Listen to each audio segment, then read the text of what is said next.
Hello mga bossing! Welcome back to my channel.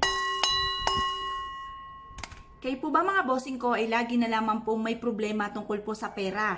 Yan po ba mga bossing ko ay kumbaga hindi nyo na malaman kung paano nyo susolusyonan ang problema nyo sa pera at kayo po hirap na hirap nang matulog. Ang hirap kayang matulog kapag po ang problema ay pera. Lalo na kung ikaw po ay may mga pagkakautang. Diyos ko po Lord, talaga namang hindi titigil ang inyo pong inutangan hanggat hindi nyo siya mababayaran. At dyan po papasok yung may mga pananakot. Nako mga bossing, mahirap po talaga ang mga ganyang sitwasyon.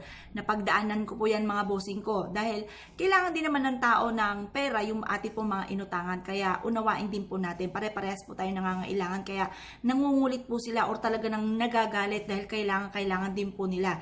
Ngayon po mga bossing, para hindi na po natin maranasan yan at makapagbayad na po tayo kaagad-agad sa ating mga pagkakautang, subukan nyo po itong gawin.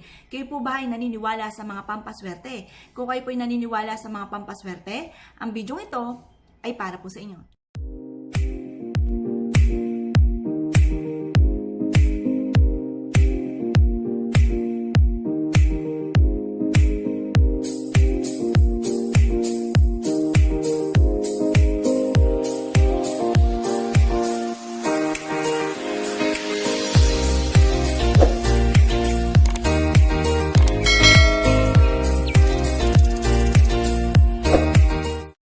Mga bossing kong iba't ibang mga pamamaraan para po tayo ay swertihin, lalo na po pagdating sa usapin ng pera or kaya nararamdaman nyo na lagi na lamang po kayong minamalas, subukan nyo po itong gawin.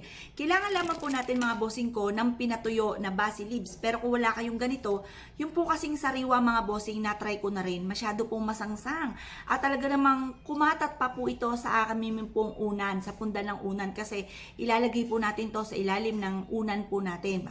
Habang tayo natutulog, aalisin ito ang mga kamalasan na pinagdadaanan po natin or marami tayong mga problema pinagdadaanan sa mga pagkakautang. I-aadya po kayo nito kung paano nyo mababayaran po ito, kung anong racket po ninyo rarakitin para mabayaran nyo po kagad ang inyong mga pagkakautang. Ngayon po mga bossing, kaya mas mainam yung pinatuyo na. Kung wala po kayong mabibilhan ng ganito mga bossing, ito po yung nabili ko sa Lazada, ay pwede po kayong magpatuyo kasi marami pong tinitindang ganyan sa supermarket, yung mga fresh po na basil leaves. Marami po dyan, 33 pesos. May 33, may 22, depende sa dami ng laki ng plastic na inyong mabibili. Yan po ay masyadong masangsang ang amoy. Kayo po ba ay meron na nito? Nako mga bossing, huwag po kayo magpapawala nito dahil ito po ay napaka-epektibo lalo na sa pera. Kaya kung kayo po ay may problema sa pera, basil leaves ay nako, importante po yan na meron kayo para mag-flow ang swerte. Ngayon may mga bossing ako nagsasabi, sana kami din na may mga nag-sponsor nga po, may magpadala. Masasabi ko lang mga bossing, ang dami ko mga ganito mga pampaswerte. At talaga namang araw-araw ako'y nananalangin at syempre yung mga nagpadala sa akin ay dalangin ko din na sila po'y swertehin sa buhay. Kung ano man ang kanilang negosyo, magtagumpay po sila dyan. Ngayon, ganun din po inyo pong gawin. Mag-wish po kayo sa mga pampaswerte na kung ano po ang mga pangarap po ninyo ay matupad. At matutupad po yan. Unti-unti po mga bossing, mararamdaman nyo ang pagbabago ng inyo pong buhay. Ngayon po mga bossing, kailangan din po natin ng pula na ganito. Kung wala kayong gantong pula, pwede po kayo, halimbawa, meron kayong lumang damit na may mga butas pero malinis, bagong laba, pwede po yun. Gumunting ka na lamang at gumawa kayo ng unton. Kasi ako po mga bossing ko ay nagsimula lang din sa paggupit po ng luma naming damit. Basta importante ay malinis. Basta mamili ka kung hindi pula, berde, dilaw, orange na mga damit. Ngayon po mga bossing, kailangan din po natin ng konting asin. Ayan, ito po ang ating po mga kailangan at kailangan din po natin, baka makalimutan ko, para mas mabilis ang talab, piso or kaya 5 piso or basta silver na coins, kahit ano po yan. Kung yan po ay nasa ibang bansa kayo, yung dollars na coins dyan, okay po yan. Ngayon, ganito po ang paggawa mga bossing. Lagi nyo po tatandaan, bago po tayo gumamit ng mga coins po natin, dahil kung sino-sino na po ang humawak po dito, lilinisan po muna natin. Umuulan ba po sa inyo mga bossing? Kasi sa amin kada umaga ay umuulan. Ngayon po, ang ulan ay swerte, di ba? Nabanggit ko nga po sa inyo, ipanlinis nyo po yan ng inyong puntahanan. At ganoon din ang ipampunas po yan sa mga pampaswerteng mga figurin po natin. Para mag-flow ang swerte, ibuhos nyo po yan sa aridoro po ninyo para mawala ang kung ano man ang mga kamalasan. Ngayon, ididip nyo lamang po ito kung hindi po sa tubig ulan, tubig dagat or kaya tubig sa ilog. Kung meron po kayo ha, kung meron lamang. Pero kung wala, tubig gripo na lamang po ate pong gagamitin. Kumuha ka lamang po sa tubig gripo ng mga kalahating basong tubig or kaya isang tabong tubig. Pagkatapos kumuha ka ng isang kutsarang suka, sa isang tabo, dami-damihan nyo po ang coins po dyan. Sayang po kasi. Tapos lagyan nyo po ng isang kutsarang suka at lagyan nyo ng konting asin. Pagkatapos mga bossing na 5 minuto, hanguin nyo po siya. At ganoon din po sa ating pong tubig ulan na aking mga nabanggit na magandang tubig. 5 minutes lamang. Pagalipas ng 5 minutes, ahunin nyo po siya at huwag nyo po siyang tutuyuin. Hayaan nyo siyang mabilad sa sinag ng araw sa umaga at matuyo po siya sa pamamagitan ng hangin. Pagkatapos po niyan mga bossing, ay pwede na natin siyang gamitin pampaswerte. Ilagay po natin siya dito sa ating pula na lalagyanan. At pagkatapos, isang kutsara lang po nitong ating basil leaves. Isang kutsara lamang. Ito po mga bossing ay in-order ko sa Lazada. Ayan, ilagay nyo lamang po siya dito. Pagkatapos, lagyan nyo po ito ng asin. Isang kutsarang asin lang din po. Ayan. Ngayon mga bossing, ganyan po siya gagawin nyo. Ngayon, humarap po kayo sa may silangan.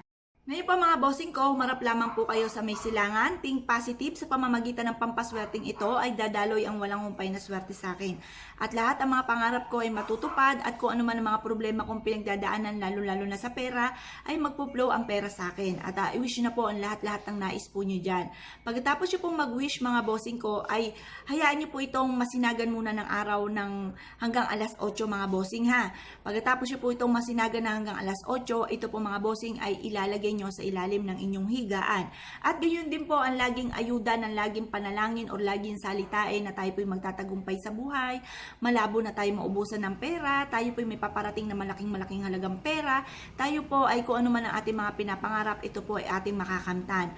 Basta mas importante mga bossing, ayuda lagi ng mga salitain ng mga magaganda at kalimutan nyo na po ang pangit. Ngayon po mga bossing ko, ito po ay never nyo pa nagagawa, ay subukan nyo po itong gawin at ito po ay isa sa mga napaka-epektibong pamamaraan para mag-flow po ang swerte po sa atin. Kung sobra-sobra na po ang mga paghihirap po natin, ito po ay perpektong kombinasyon para po matupad kagad kung ano man ang ating mga pinapangarap sa buhay at kung ano man po ang mga nais po natin, ito po ay maganap. Kung kayo po ay maraming pangarap sa buhay, kayo po ay lagi na lamang may problema sa buhay, kayo po ay may magulong pamilya, kayo po ay laging nalalagay sa kapamakan, kayo po ay hindi matanggap sa trabaho, kayo po ay nalubog sa pagkakautang, kayo po ay lagi na lang walang pera, kayo po ay lagi na lang may kaaway. In short, hindi po kayo mawala ng problema sa buhay, subukan nyo po ito. Ito po ay palalakasin rin ang inyong kalooban, kakapitan kayo ng swerte, itataboy ang lahat ng mga kamalasan ng mga pinagdadaanan po ninyo at marireverse ang lahat. Kung sa ngayon ay minamalas ka, ito naman po mga bossing ko ay palagi kayong suswerting, kakapitan na po kayo ng swerte dito. Kasi po ang asin ay isa sa mga napakabisang pangalis po yun ng mga kamalasan. Ang piso naman po mga bossing ay pangakit ng kasaganahan. At ang basil leaves, Diyos ko po mga bossing, ito po ay isa sa mga herbal na napakatalento lalo-lalo na sa usapin ng pera. Kaya kung kayo po ay isa sa mga panatiko sa mga pampaswerte, subukan nyo po itong gawin. Yun lang po guys, salamat po sa panonood and don't forget to subscribe my channel. Salamat mga bossing!